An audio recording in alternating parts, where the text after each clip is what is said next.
Good evening. আচ্ছা, আমার কথা শুনতে পাচ্ছ? হ্যাঁ স্যার, শোনা হ্যাঁ স্যার। যাচ্ছে।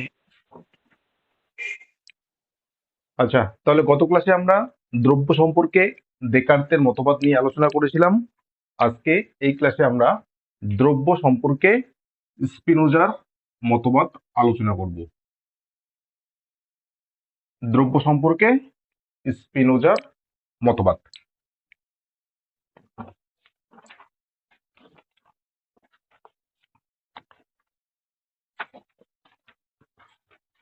ম্যাটেরিয়ালস বের করে নাও যদি বের না করে থাকো।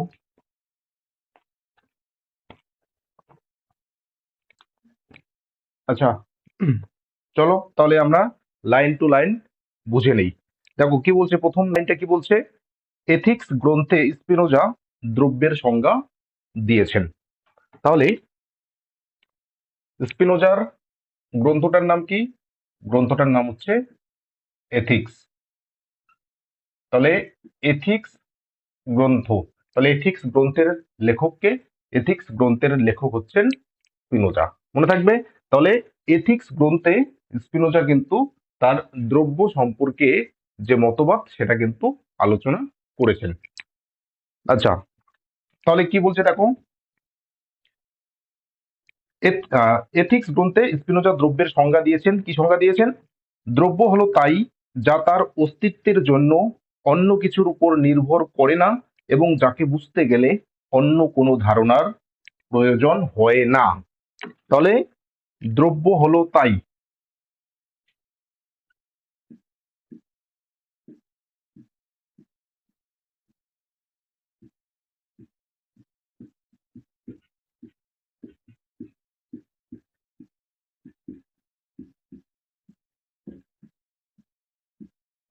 যা তার অস্তিত্বের জন্য অন্য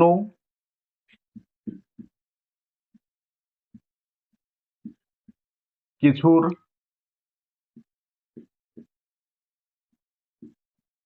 উপর নির্ভর করে না। এবং কি বলছে? এবং যাকে বুঝতে গেলে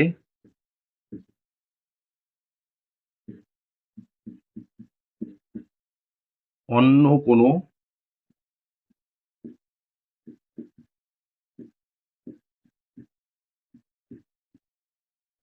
ধারণার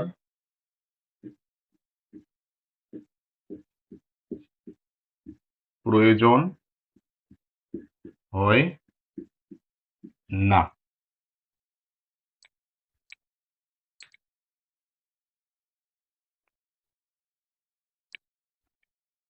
তাহলে দেখো, তাহলে এথিক্স গ্রন্থে স্পিনোজা দ্রব্যের কি সংজ্ঞা দিলেন?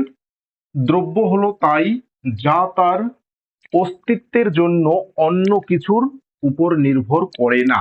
তাহলে অন্য কিছুর উপর নির্ভর করে না, তাহলে যে অন্য কোনো কিছুর উপর নির্ভর করে না তাকে আমরা কি বলি? তাকে আমরা স্বনির্ভর বলি, তাই তো? আর যখন কেউ অন্য কোনো কিছুর উপর নির্ভরশীল হয় তখন তাকে কিন্তু আমরা আর স্বনির্ভর বলতে পারি না, তাকে আমরা পরনির্ভর বলি। তাহলে স্পিনোজাও দ্রব্যকে কি বলছেন? দেখো, স্পিনোজাও দ্রব্যকে কিন্তু স্বনির্ভর বলছেন। অন্য কিছুর উপর নির্ভর করে না মানে কি? অন্য কিছুর উপর নির্ভর করে না মানেই হচ্ছে দ্রব্য হচ্ছে স্বনির্ভর। তাহলে দ্রব্য হলো তাই যা তার অস্তিত্বের জন্য অন্য কিছুর উপর নির্ভর করে না এবং যাকে বুঝতে গেলে অন্য কোনো ধারণার প্রয়োজন হয় না। দেখো, অন্য কোনো ধারণার প্রয়োজন হয় না, অন্য কোনো ধারণার প্রয়োজন হয় না, এ কথাটার মানেই হচ্ছে যাকে তার ধারণার সাহায্যেই জানা যায়। মনে করো, আমকে আমের ধারণার সাহায্যেই জানা যাচ্ছে, মানুষকে মানুষের ধারণার সাহায্যেই জানা যাচ্ছে। ঠিক একইভাবে দ্রব্যকে ওই দ্রব্যের ধারণার সাহায্যেই জানা যায়, অন্য কোনো ধারণার সাহায্যে কিন্তু দ্রব্যকে আর জানা যায় না। তাহলে কি বলছে? দ্রব্য হলো তাই যা তার অস্তিত্বের জন্য অন্য কিছুর উপর নির্ভর করে না এই কথাটার মানেই হচ্ছে দ্রব্য হচ্ছে স্বনির্ভর, এবং যাকে বুঝতে গেলে অন্য কোনো ধারণার প্রয়োজন হয় না, এই কথাটার মানে হচ্ছে দ্রব্যকে দ্রব্যের ধারণার সাহায্যেই জানা যায়, অন্য কোনো ধারণার সাহায্যে জানা যাবে না। অর্থাৎ দ্রব্যকে তুমি এই বাড়ি ঘরের ধারণার সাহায্যে জানতে পারবে না, কিংবা পাহাড় পর্বতের ধারণার সাহায্যে জানতে পারবে না, কিংবা ঈশ্বরের ধারণার সাহায্যে জানতে পারবে না, কিংবা আরো যে যে সমস্ত ধারণা রয়েছে সেই সমস্ত ধারণার সাহায্যে কিন্তু দ্রব্যকে জানা যাবে না। দ্রব্যকে শুধুমাত্র দ্রব্যের ধারণার সাহায্যেই জানা যাবে। দেখো তাহলে একদম পরের লাইন দেখো কি বলছে, অর্থাৎ দ্রব্য হলো স্বনির্ভর, কেননা দ্রব্য অন্য কিছুর উপর নির্ভরশীল নয়, যেটা আমি বললাম। তাহলে যেটা অন্য কিছুর উপর নির্ভর করে না, তাহলে অন্য কিছুর উপর নির্ভর করে না মানেই হচ্ছে স্বনির্ভর। তাহলে অন্য কিছুর উপর নির্ভর করে না মানে কি, অন্য কিছুর উপর নির্ভর করে না মানেই হচ্ছে স্বনির্ভর, এবং সবোধগম্য বা সবেদ্য, কেননা দ্রব্যকে দ্রব্যের ধারণার সাহায্যেই জানা যায়। তাহলে অন্য কোনো ধারণার প্রয়োজন হয় না, অর্থাৎ যাকে বুঝতে গেলে অন্য কোনো ধারণার প্রয়োজন হয় না মানেই হচ্ছে দ্রব্য হচ্ছে কি সবেদ্য। সবেদ্য কথাটার অর্থ কি, সবেদ্য কথাটার অর্থ হচ্ছে যাকে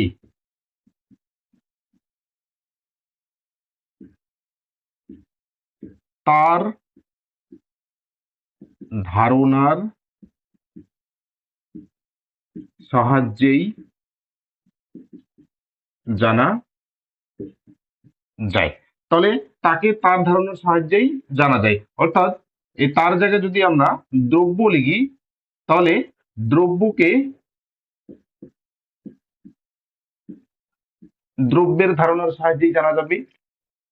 তাহলে সবেদ্য কথাটার মানে কি, সবেদ্য কথাটার মানে হচ্ছে যাকে নিজের ধারণার সাহায্যেই জানা যায়। অর্থাৎ আমি যদি অন্য কোনো কিছুর উপর নির্ভর না করে, এবং আমার অস্তিত্বের জন্য যদি আমি অন্য কোনো কিছুর উপর নির্ভরশীল না হই, এবং আমি নিজেই যদি আমাকে আমি জানি, তাহলে কিন্তু তখন আমাকে বলা হবে দ্রব্য। অর্থাৎ দ্রব্য হচ্ছে সবেদ্য, এই কথাটার মানেই হচ্ছে দ্রব্যকে অন্য কোনো ধারণার সাহায্যে জানা যায় না, দ্রব্যকে দ্রব্যের ধারণার সাহায্যেই জানা যায়। হলো? আচ্ছা, এবার দেখো পরের লাইন কি বলছে, তাহলে বলা যায় স্বনির্ভরতা এবং সবোধগম্যতা বা সবেদ্যতা হলো দ্রব্যের লক্ষণ। তাহলে এই যে দ্রব্যের যে লক্ষণটা স্পিনোজা দিলেন, তাহলে এই লক্ষণটাকে আমরা একদম শর্টকাট বলতে পারি। কি শর্টকাট বলতে পারি, যে স্বনির্ভরতা, স্বনির্ভরতা এবং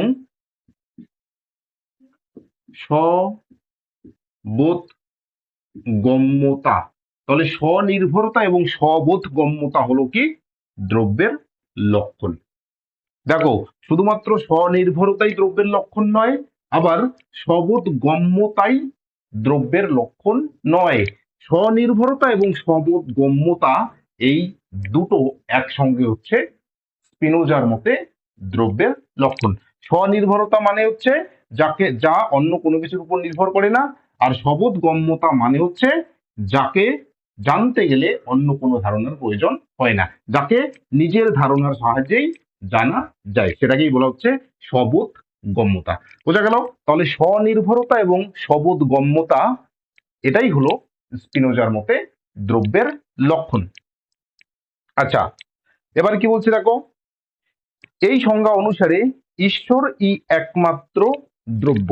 তাহলে এই যে স্বনির্ভরতা এবং সবোধগম্যতা, এই লক্ষণটা অনুসারে শুধুমাত্র ঈশ্বরকেই একমাত্র দ্রব্য বলতে হয়, ঈশ্বরকেই একমাত্র দ্রব্য বলতে হয়। তাহলে স্পিনোজার মতে দ্রব্যের লক্ষণ কি, স্পিনোজার মতে দ্রব্যের লক্ষণ হচ্ছে স্বনির্ভরতা এবং সবোধগম্যতা। তাহলে স্বনির্ভরতা এবং সবোধগম্যতাকে, তাহলে স্বনির্ভরতা এবং সবোধগম্যতা হচ্ছেন ঈশ্বর। আর এর জন্য তিনি ঈশ্বরকেই একমাত্র দ্রব্য বলছেন। কেন বলছেন? কারণ ঈশ্বর একমাত্র স্বনির্ভর এবং ঈশ্বর একমাত্র সবোধগম্যতা, অর্থাৎ ঈশ্বরকে ঈশ্বরের ধারণার সাহায্যেই জানা যায়, অন্য কোনো ধারণার সাহায্যে জানা যায় না। এবার দেখো, জড় ও আত্মা দ্রব্য নয়, কেননা তারা ঈশ্বর নির্ভর। তাহলে ঈশ্বরকেই যখন একমাত্র দ্রব্য স্পিনোজা বলছেন, তখন স্পিনোজাকে জিজ্ঞাসা করা হলো তাহলে জড় এবং আত্মা কি, যেটা আমরা দেখেছিলাম ডেকার্তের দর্শনে। ডেকার্ত কিন্তু প্রথমে জড় এবং আত্মাকে স্বীকার করেননি, পরবর্তীতে জড় এবং আত্মাকে দুটো স্বতন্ত্র দ্রব্য হিসেবে স্বীকার করেছেন, তাই তো? তাহলে স্পিনোজা ঈশ্বরকে একমাত্র দ্রব্য বললেন, তাহলে এবার অবশ্যই অটোমেটিক্যালি প্রশ্ন চলে আসে, তাহলে ডেকার্ত যে স্বীকার করেছেন জড় এবং আত্মা দুটো স্বতন্ত্র দ্রব্য বা দুটো আলাদা দ্রব্য, তাহলে জড় এবং আত্মা কি? স্পিনোজা বলছেন জড় এবং আত্মা দ্রব্য নয়। কেন নয়? কারণ জড় এবং আত্মা স্বনির্ভর নয়।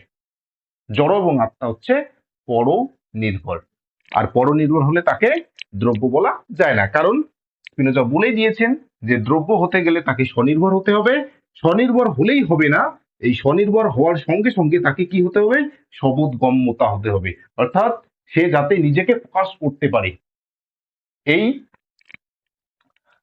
বিষয়টাও কিন্তু থাকতে হবে, তবেই সেটা কি হবে? দ্রব্য হবে। বোঝা গেল? আচ্ছা, এতদূর পর্যন্ত কারো সমস্যা থাকলে বলো।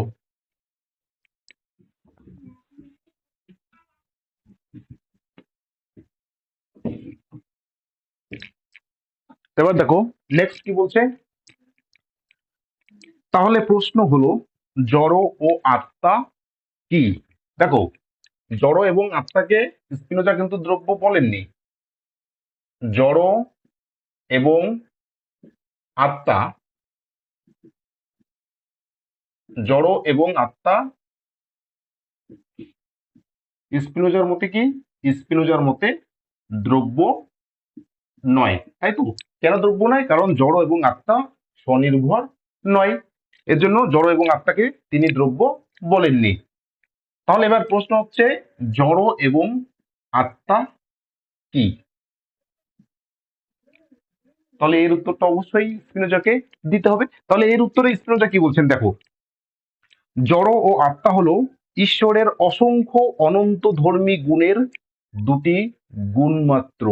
তাহলে ঈশ্বরের অসংখ্য অনন্ত ধর্মী গুণের দুটি গুণ হচ্ছে জড় এবং আত্মা। তাহলে দেখো, এটা হচ্ছে ঈশ্বর, স্পিনোজার মতে এটা কি? এটা হচ্ছে ঈশ্বর, অর্থাৎ দ্রব্য। এই ঈশ্বরের অসংখ্য গুণ রয়েছে, ঈশ্বরের কি রয়েছে? অসংখ্য গুণ রয়েছে। এই অসংখ্য গুণের মধ্যে একটা গুণ হচ্ছে জড়, আরেকটা গুণ হচ্ছে কি? আত্মা।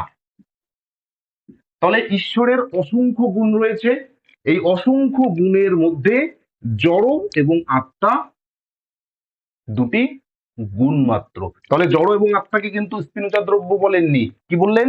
জড় এবং আত্মাকে গুণ বললেন। কার গুণ বললেন? জড় এবং আত্মাকে ঈশ্বরের গুণ বললেন। বোঝা গেল? আচ্ছা,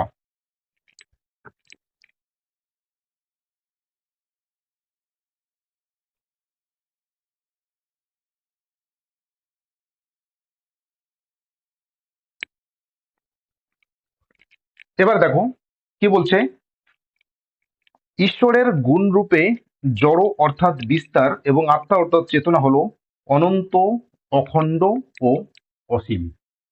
দেখো, ঈশ্বর যেমন অনন্ত, অখণ্ড, অসীম, ঠিক একই রকম ভাবে ঈশ্বরের যে গুণ, এই যে জড় রয়েছে, এবং ঈশ্বরের যে একটা গুণ আত্মা রয়েছে, এই জড় এবং আত্মাও কি? জড় এবং আত্মা হচ্ছে অসীম, অখণ্ড। তাহলে ঈশ্বর যেমন অসীম, অখণ্ড, ঠিক একইভাবে ঈশ্বরের যে গুণ দুটো রয়েছে, একটা হচ্ছে জড় আর একটা হচ্ছে আত্মা, এই গুণ দুটিও কি? এই গুণ দুটিও হচ্ছে অসীম, অখণ্ড। এবার কি বলছে দেখো, কাজে জড় আত্মা হলো বিস্তার ও চেতনা গুণের সীমিত প্রকাশ। দেখো আমরা আগেই জেনেছিলাম যে জড়দ্রব্যের আবশ্যিক গুণ কি? জড়দ্রব্যের আবশ্যিক গুণ হচ্ছে বিস্তার, তাই তো? জড়দ্রব্যের আবশ্যিক গুণ কি? বিস্তার। আর চেতন দ্রব্যের আবশ্যিক গুণ কি? চেতন দ্রব্যের আবশ্যিক গুণ হচ্ছে চেতনা। হলো? তাহলে এই যে বিস্তার, এটা কি? এটা হচ্ছে গুণ, আবশ্যিক গুণ। একইভাবে চেতনাটা কি? চেতনাটা হচ্ছে আবশ্যিক গুণ। তাহলে এই যে বিস্তার, এই যে আবশ্যিক গুণটা রয়েছে, এই আবশ্যিক গুণটার সীমিত প্রকাশ হচ্ছে কে? সীমিত প্রকাশ হচ্ছে জড়। ঠিক একইভাবে এই চেতনা নামক আবশ্যিক গুণটা সীমিত প্রকাশ হচ্ছে কে?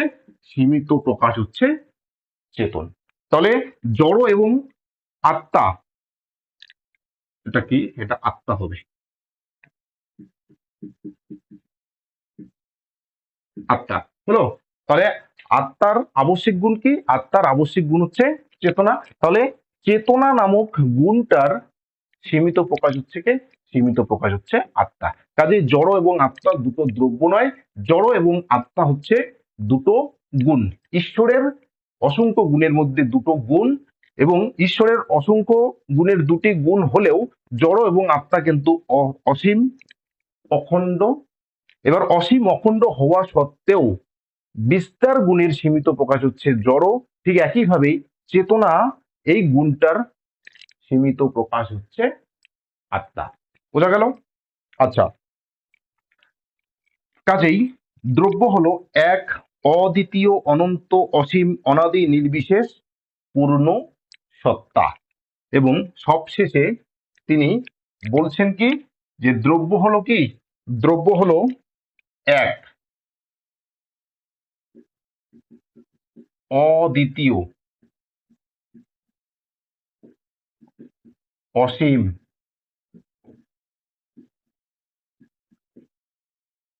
অখণ্ড নির্বিশেষ। নির্বিশেষ মানে যার কোনো বিশেষ নেই, যার কোনো পার্ট নেই। হলো? কি? পূর্ণ সত্তা। দেখো আমি আরো একবার ক্লিয়ার করে দিচ্ছি। তাহলে স্পিনোজা দ্রব্যের সংজ্ঞা বললেন যে দ্রব্য হতে গেলে তাকে স্বনির্ভর হতে হবে, স্বনির্ভর হওয়ার সঙ্গে সঙ্গে তাকে শবোধগম্য হতে হবে। তাহলে স্বনির্ভর এবং শবোধগম্য কে? স্বনির্ভর এবং শবোধগম্য একমাত্র হলেন ঈশ্বর। কাজে ঈশ্বরকে একমাত্র দ্রব্য তিনি বলছেন। এবার তাকে প্রশ্ন করা হলো যে তাহলে জড় এবং আত্মা কি? এবার তার উত্তরে তিনি বললেন যে জড় এবং আত্মা কোনো দ্রব্য নয়। জড় এবং আত্মা হলেন ঈশ্বরের অসংখ্য গুণ রয়েছে, এই অসংখ্য গুণের মাত্র অসংখ্য গুণের মধ্যে শুধুমাত্র দুটো গুণ হচ্ছে জড় এবং আত্মা। তবে ঈশ্বরের অসংখ্য মানে ঈশ্বরের গুণ হলেও, জড় এবং আত্মা ঈশ্বরের গুণ হলেও এই জড় এবং আত্মাও কিন্তু অখণ্ড অসীম। অর্থাৎ জড় এবং আত্মাকে কিন্তু আলাদা করা যায় না। অখণ্ড মানে কি? অখণ্ড মানে যাকে খণ্ডিত করা যায় না। অসীম মানে কি? যার কোনো সীমানা নেই। ক্লিয়ার? এবার জড়টা কি? জড়টা হচ্ছে বিস্তার গুণের সীমিত প্রকাশ। মানে আমরা যে বর্তমানে যে জড় বস্তুগুলোকে দেখছি, এগুলো হচ্ছে কি? বিস্তার নামক যে গুণটা রয়েছে, ওই বিস্তার নামক গুণটার সীমিত প্রকাশ। ঠিক একইভাবে চেতনা নামক গুণটার সীমিত প্রকাশ হচ্ছে আত্মা। তার মানে কি আলটিমেট কি হলো? আলটিমেট এগুলো কিন্তু সব এই যে ঈশ্বরের যে গুণগুলো রয়েছে, এই ঈশ্বরের গুণগুলো কিন্তু ঈশ্বর থেকে আলাদা কিন্তু নয়। ঈশ্বরের সঙ্গেই কিন্তু এই যে গুণগুলো রয়েছে এগুলো আবদ্ধ, তাই তো? এর জন্য তিনি সর্বশেষ কি বললেন? যে দ্রব্য হলো এক, কারণ একটাই দ্রব্য স্বীকার করছেন। এক অদ্বিতীয়, অর্থাৎ দ্বিতীয় কোনো দ্রব্য নেই। অসীম, যার কোনো সীমানা নেই। অখণ্ড, যাকে খণ্ডিত করা যায় না। নির্বিশেষ, যার কোনো পার্ট নেই বা যার কোনো বিশেষ বিশেষ নেই। পূর্ণ সত্তা। এগুলো হচ্ছে দ্রব্যের বৈশিষ্ট্য স্পিনোজার মতে। অ্যাকচুয়ালি তো নেই, দেখো জড় এবং আত্মাকে কেউ বলবেন যে জড় এবং আত্মার গুণ দ্রব্য, স্পিনোজা বললেন না, দ্রব্য নয়, হচ্ছে ঈশ্বরের অসংখ্য গুণের শুধুমাত্র দুটো গুণ, কাজে ঈশ্বরকে তো আর আলাদা করাই যাচ্ছে না, কি করে আলাদা করবে? এর জন্য তিনি বলছেন যে ঈশ্বর এক, অদ্বিতীয়, অসীম, অখণ্ড, নির্বিশেষ, পূর্ণ সত্তা। এই সমস্ত বৈশিষ্ট্য তিনি দ্রব্যের বললেন। হলো? আচ্ছা, এবার নেক্সট কি বলছে দেখো, স্পিনোজার মতে দ্রব্যকে কোনো বিশেষ গুণ দ্বারা বিশিষ্ট করা যায় না। দ্রব্যকে কোনো বিশেষ গুণ দ্বারা বিশিষ্ট করা যায় না। বিস্তার ও চেতনা দ্রব্যের দুটি বিশেষ গুণ হলেও দ্রব্যকে বিস্তারযুক্ত বা চেতনাযুক্ত বলা যাবে না, কারণ কোনো বিষয়ে গুণের আরোপ করলে সেই বিষয়টি সীমিত হয়। তাহলে দেখো, ঈশ্বর, এই যে ঈশ্বর অর্থাৎ দ্রব্যের অসংখ্য গুণ থাকলেও এই যে জড় এবং আত্মা দুটো বিশেষ গুণ, এই দুটো কি? এই দুটো হচ্ছে বিস্তার এবং চেতনা গুণের সীমিত প্রকাশ। এবার সীমিত প্রকাশ হলেও, অর্থাৎ এই দুটো গুণ হলেও দ্রব্যকে কিন্তু জড় বলা যাবে না, আবার দ্রব্যকে চেতনাও বলা যাবে না। অর্থাৎ দ্রব্যকে কিন্তু কোনো গুণ দ্বারা বিশেষিত করা যাবে না, এটা কিন্তু মনে রাখবে।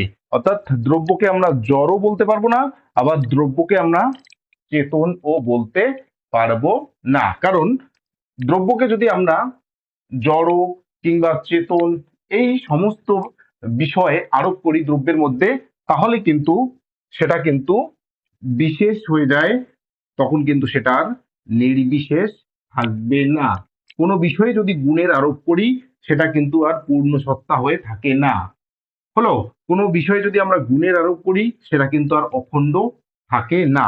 এর জন্য তিনি বলছেন যে বিস্তার এবং চেতনা দ্রব্যের গুণ হলেও দ্রব্যকে বিস্তারযুক্ত কিংবা দ্রব্যকে চেতনাযুক্ত বলা যাবে না। এবার কি বলছে দেখো, স্পিনোজার মতে দ্রব্য যদি বিস্তারযুক্ত হয় তাহলে বোঝায় দ্রব্য চেতনযুক্ত নয়। এবার ঈশ্বরকে যদি আমরা বলি যে ঈশ্বর হচ্ছেন বিস্তারযুক্ত, তাহলে ঈশ্বরকে যদি বিস্তারযুক্ত বলা হয় তাহলে আমাদেরকে বলতে হবে কি ঈশ্বর চেতনাযুক্ত নয়। ঠিক একইভাবে ঈশ্বরকে যদি আমরা বলি যে ঈশ্বর চেতন, তাহলে ঈশ্বরকে আমরা বিস্তার বলতে পারবো না, তাই তো? সেটাই বলছে যে দ্রব্য যদি বিস্তারযুক্ত হয় তাহলে বোঝায় দ্রব্য চেতনযুক্ত নয়, অর্থাৎ চেতন জগৎ দ্রব্যের বাইরে।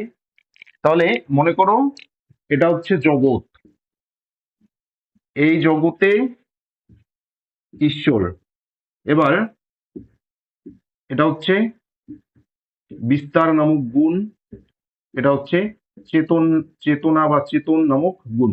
এবার দেখো, ঈশ্বরকে যদি আমরা বিস্তারযুক্ত বলি, ঈশ্বরকে বিস্তারযুক্ত বললে আমাদের বলতে হয় যে ঈশ্বর চেতনাযুক্ত নয়।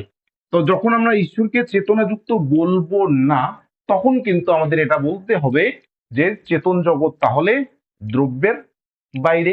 কারণ আমরা একটু আগেই দেখলাম যে দ্রব্য কি? দ্রব্য হচ্ছে অখণ্ড।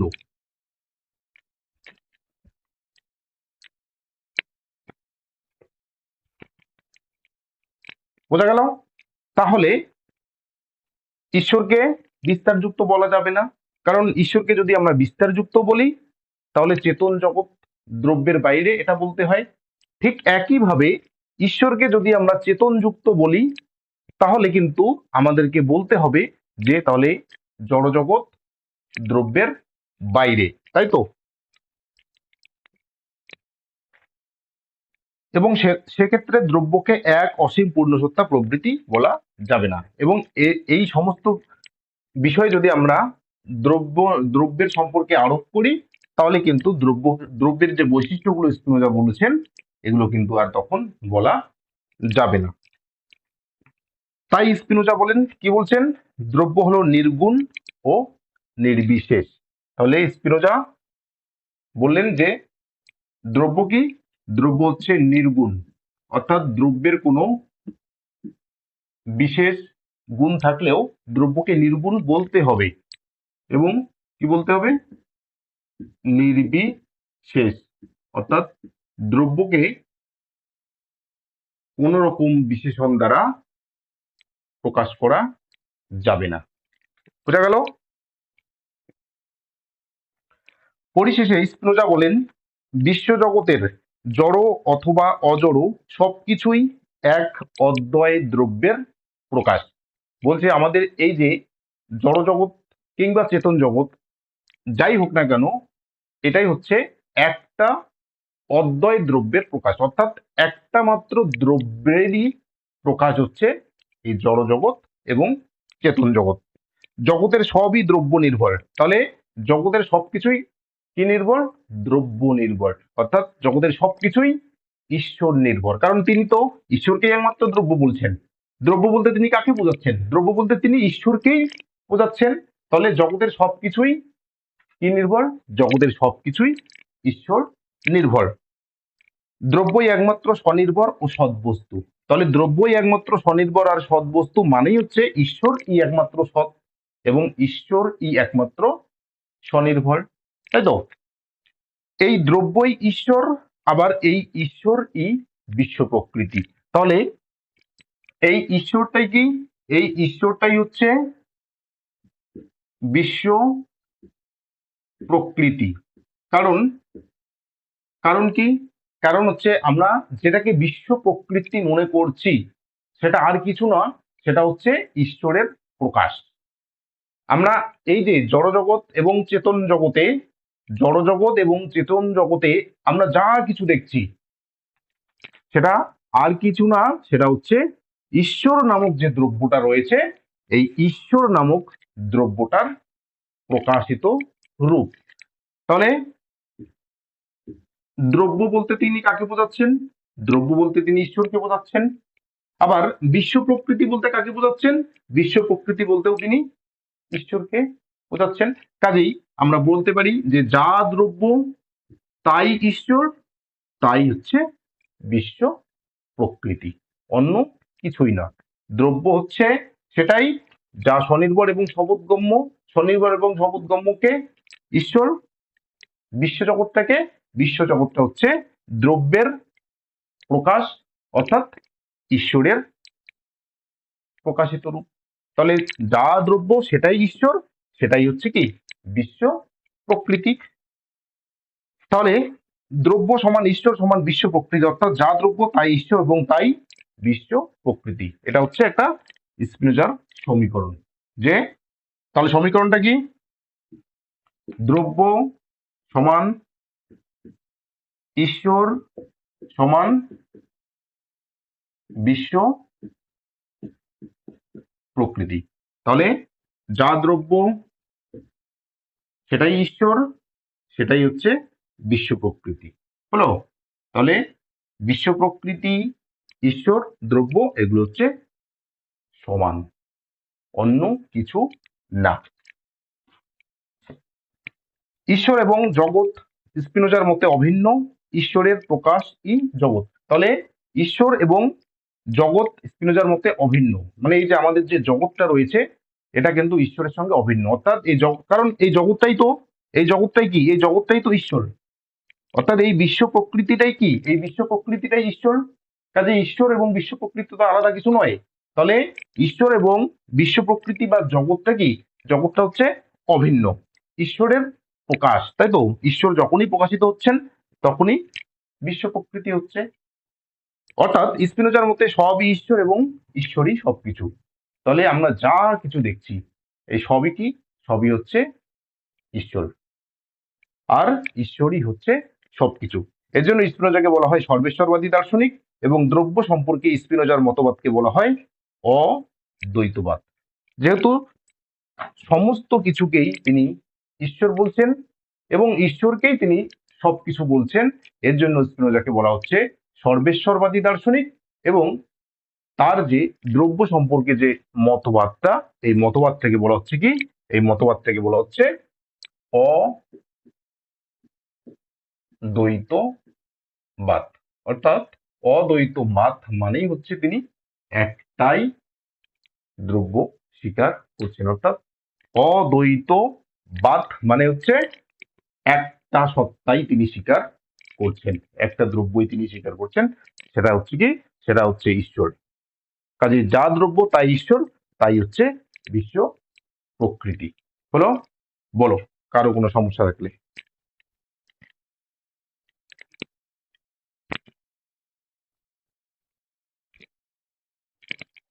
স্যার জড় ও আত্মা এক কি? হ্যাঁ, জড় ও আত্মা এক কি? জড় এবং আত্মা এক না, একই, জড় এবং হ্যাঁ। আত্মা কেন এক হতে যাবে? জড় এবং আত্মা দুটো আলাদা বিষয়। জড় জড় ধর্মের গুণ হচ্ছে বিস্তার, আর আত্মার গুণ হচ্ছে চেতনা। বিস্তার এবং চেতনা এক হতে পারে না, বিস্তার এবং চেতনা এক হতে পারে না। জড় এবং আত্মা দুটো আলাদা বিষয়, দুটো আলাদা গুণ। কার গুণ? ঈশ্বরের গুণ। ঈশ্বরের অনেকগুলো গুণ রয়েছে, তার মধ্যে জড় নামক একটা গুণ রয়েছে, আর আত্মা নামক একটা গুণ রয়েছে। দুটো গুণ, যদি জড় এবং আত্মা একই হতো তাহলে জড় এবং আত্মা একটা গুণের কথা বলতো। দুটো আলাদা আলাদা গুণের কথা বলেছেন মানেই হচ্ছে জড় এবং আত্মা দুটো আলাদা আলাদা গুণ, তারা কখনোই এক নয়। নেক্সট, তাহলে আত্মাই চেতনা। চেতনা নামক গুণের সীমিত প্রকাশ হচ্ছে আত্মা। চেতনা নামক যে গুণটা রয়েছে, সীমিত এটা প্রকাশ। এটা চেতনা, ঠিক আছে, এটার সীমিত প্রকাশ হচ্ছে হুম। আত্মা। এটা হচ্ছে আত্মা, এটা হচ্ছে চেতনা। এই চেতনা নামক গুণটার সীমিত প্রকাশ হচ্ছে কি? আত্মা। ঠিক একইভাবে এটা হচ্ছে বিস্তার, এই বিস্তার নামক গুণটার সীমিত প্রকাশ হচ্ছে জড়।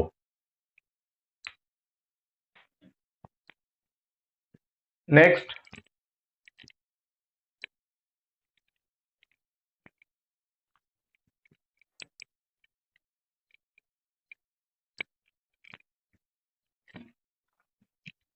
আচ্ছা তাহলে দেখো আমরা ফটাফট এখন এমসিকিউ গুলো একটু দেখে নেই।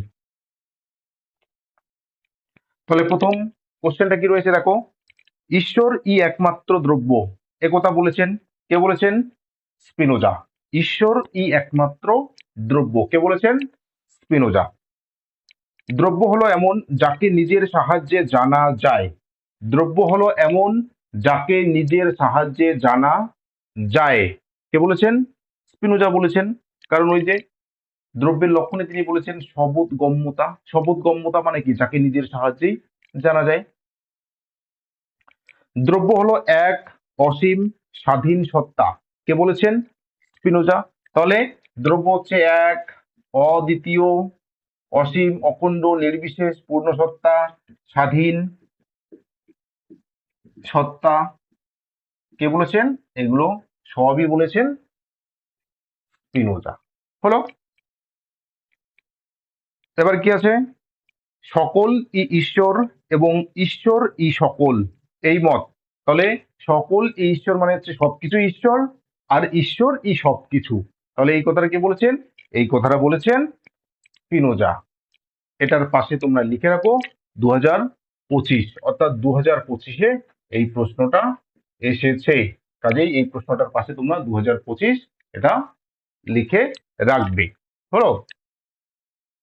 তাহলে সবকিছুই ঈশ্বর আর ঈশ্বর সবকিছু মানে হচ্ছে all is god and god is all, যদি আমরা এটাকে ইংরেজিতে বলি।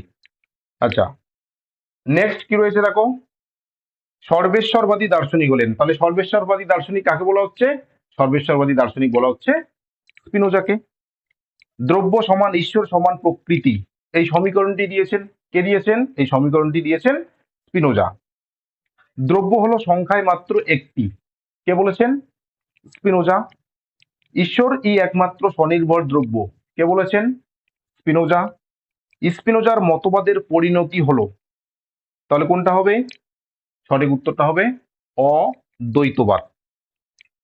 স্পিনোজা হলেন একজন কোন দার্শনিক? অদ্বৈতবাদী দার্শনিক। দ্রব্য সম্পর্কে স্পিনোজাকে বলা হয়, তাহলে দ্রব্য সম্পর্কে স্পিনোজার বলা হয় অদ্বৈতবাদ।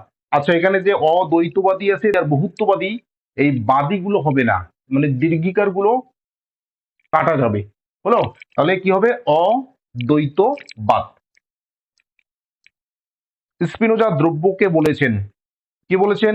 ব্যক্ত প্রকৃতি, অব্যক্ত প্রকৃতি, ব্যক্ত, অব্যক্ত প্রকৃতি। স্পিনোজা দ্রব্যকে বলেছেন, কি বলেছেন? দ্রব্যকে বলেছেন, কি বলেছেন?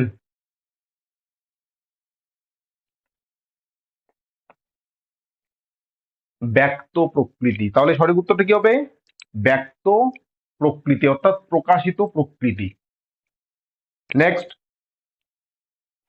জড় ও মন ঈশ্বরের অনন্ত গুণের মধ্যে দুটি গুণ মাত্র, কে বলেছেন? সঠিক উত্তর হবে স্পিনোজা।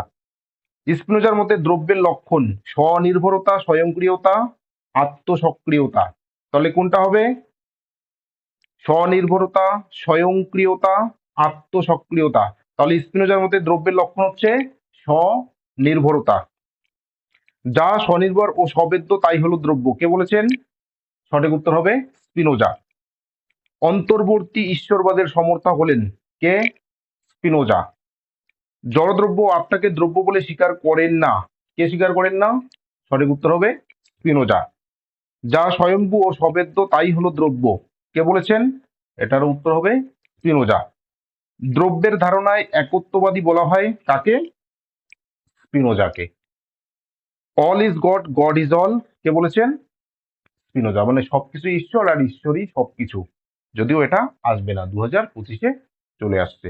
হলো, তাহলে এই হচ্ছে দ্রব্য সম্পর্কে স্পিনোজার মতবাদ এবং তার সঙ্গে কিছু গুরুত্বপূর্ণ এমসিকিউ প্রশ্ন। এই এমসিকিউ প্রশ্নগুলো যদি পড়ো, আর অন্য কোনো প্রশ্ন পড়ার কোনো প্রয়োজন নেই। বলো কারো কোনো সমস্যা থাকলে।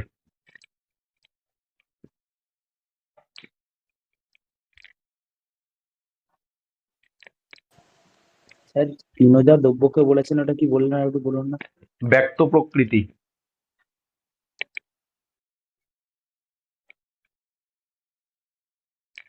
নেক্সট, কারো কোনো সমস্যা আছে? স্যার এই জড় জগৎটা কি? হ্যাঁ, জড়জগৎটা, জড়জগৎটা হচ্ছে ঈশ্বরের প্রকাশিত রূপ।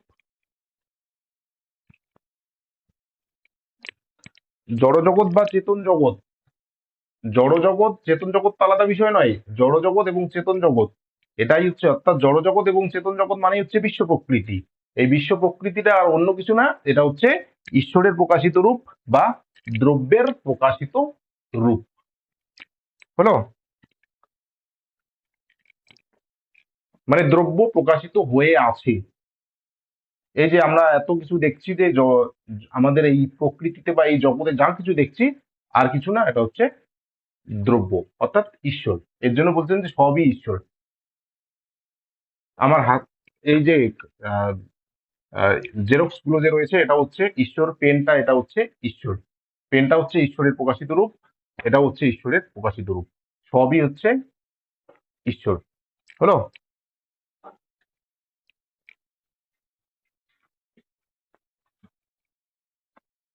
নেক্সট। স্যার বলছি, এই ডেকার্তের মতে ঈশ্বর একমাত্র দ্রব্য, আবার স্পিনোজার মতেও ঈশ্বর একমাত্র দ্রব্য। তাহলে এক্সামে যদি আসে তাহলে কোন উত্তরটা মানে লিখবো? না, ডেকার্তের মতে ঈশ্বর একমাত্র দ্রব্য নয়। ডেকার্ত তো 3টা দ্রব্য স্বীকার করেছেন। ডেকার্ত তো 3টা দ্রব্য স্বীকার করেছেন, ঈশ্বর, আত্মা এবং জড়। আর স্পিনোজা একটা দ্রব্য স্বীকার করেছেন, সেটা হচ্ছে ঈশ্বর। জড় এবং আত্মাকে তিনি দ্রব্য বলেননি, বলেছেন ঈশ্বরের অনন্ত গুণের শুধুমাত্র দুটো গুণ। বোঝা গেল? হ্যাঁ স্যার। নেক্সট,